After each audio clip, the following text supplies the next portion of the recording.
Good morning. Today I'm going to show you what I've been using in my seedling trays. I started off with YouTube and Googling and whatever you should do with it, and I just simplified it because my even simpler version is still working. So let's begin. I just use whatever cheap potting mix from Bunnings. These are like $5 to not even $6 a bag. So even though they say premium, I don't know how they could be super premium at that price, to be honest. Just my opinion. But here's what it looks like before I sieve it. Yeah, sieve it, that's the word.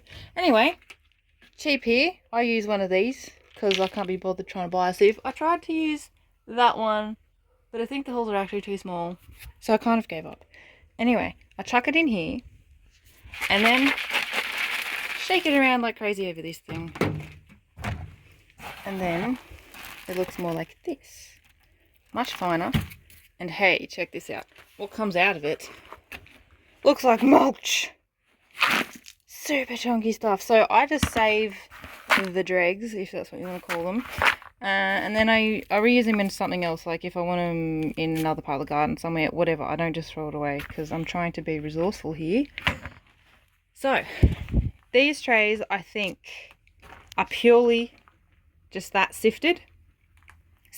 Oh, I can't even say it right. I got lazy. I've just only done that and then put these in. But hey, they're still growing pretty well. But usually what I do, this is the whole point, I usually do this and mix sand with it. This is from our property, so I don't have to buy it. But I will put maybe a quarter sand to 3/4 of this stuff. So I won't go over half. Mix that with this. And so I put, this is the sand and that mixed together. I did this yesterday. And it's because I want a bit more contact. I want to see if there's a big difference between putting the sand back in here than that. So there's more contact on the seeds compared to this stuff that looks like when I take it out, like my seedlings, because I don't let them grow enough to have their roots go everywhere and hold every piece of dirt. So I take them out when they're about this big to maybe that big. And the leftovers, as you can see, like they're not very fine. And yeah, so when it dries out, it sort of ends up quite chunky. So I'm just going to see the difference, go back to this original way to just try and maybe keep the dirt together a bit more and see how that goes. But I've had no dramas sowing seeds apart from the usual the salt bushes. Where are they? I don't know, some of them just, I think the seeds just take a bit longer or something, or maybe underwater or overwater, but in general it's been very good. I did start off with putting coconut core and all that, but I just got a bit lazy and I thought, oh well, I'll just try and see how it goes with a more basic version, because I feel like I just don't leave them in there long enough that it's gonna matter. Because when I transplant them into my garden beds, which I'll show you, they're still really good. Like I have lost a few over summer. I'm pretty sure the main reason though was because of the sun and the heat. Like when you're getting up to nearly 40-degree days and that, or even like mid-30s, that's like taken in the shade. So if you're in the sun, from my own research that I've done, it can be 10 degrees hotter. So they could be in 50-degree, like in the sunlight. So anyway, I had quite a few die because of that. But now that the weather's cool, even my flowers, I almost didn't have any flowers last from seedling to in the garden. But now they're all good because the sun's gone away. So I've had great success. I don't know. It'll work for you, not. Anyway, but that's that. And this guy needs some attention.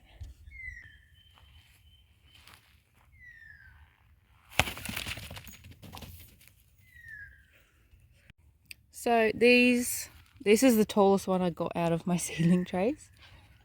This isn't teaching you how to do it, but I'm just going to show you for all the regular people what's going on in my garden. My cucumber, that's as tall as I let it get in my little seedling trays. I left it a bit too long, but all of these I do all of them in my seedling trays, and then transplant them into these bigger pots till I figure out what to do with them. Oh, yep. Usually just go direct from my seedling trays actually into here. Pull them out, let them grow. Some of these, one capsicum I planted directly in there and it came up. Took forever. This chili, am I right in just surmising that chilies grow really slow? Where is it? Where is the thing? It's there. Oh, my jug is boiling. I'll be back with a coffee. Yes, I'm back with my El Cheapo frothy packet coffee. Rightio. So yes, all of these, except for a couple on this side, were raised in their seedling trays. Look at my garlic. Oh, see, I've not grown pretty much, well, most things, like not much at all in my lifetime. And this is super exciting. Shh. Super exciting. Look at my garlic. It has just sprouted crazy after it, like, oh, it took forever to come up to. But now it just is growing very quickly. My beetroot is finally coming up too. Somebody doesn't care. He just wants his ball.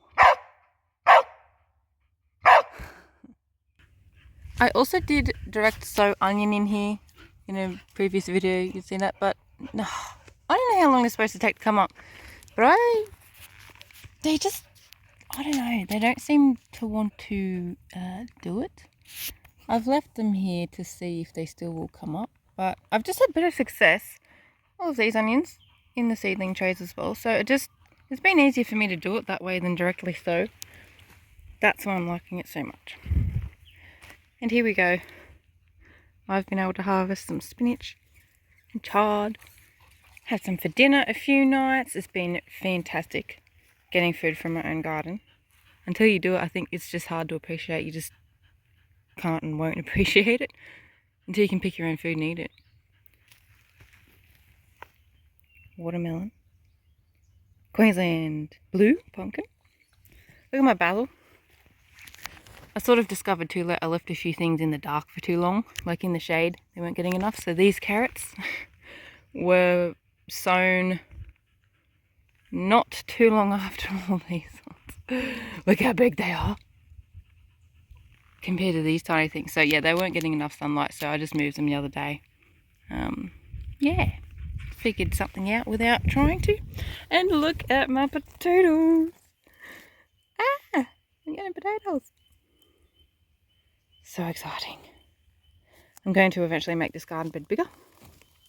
And yes, probably put other things in with potatoes as well. And I redid my avocado thing. I tried to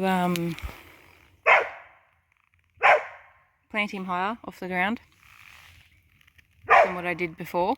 He was hanging on there, so I thought I'll try and be quiet, please.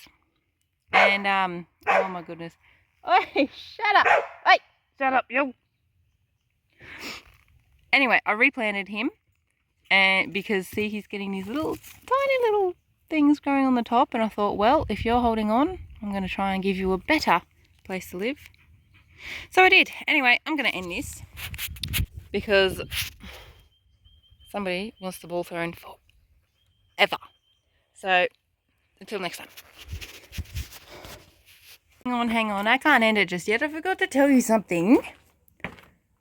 And I probably, oh look, I need to be able to show you as well. So when I've been using this stuff, what I do get a lot of, oh, that's not even one. Mushrooms, like little mushrooms sprouting up as well with the plants. And of course there's none here to even prove to you what I'm saying. But yeah, you just get these like little mushrooms sprout up as well, and then when I find them, they come up really quick. There'll be nothing there, and then you'll see a mushroom like twice as big as the plant. And so I pull them out though, to try and like say, go away, don't take anything from my plant. So demanding. Bye.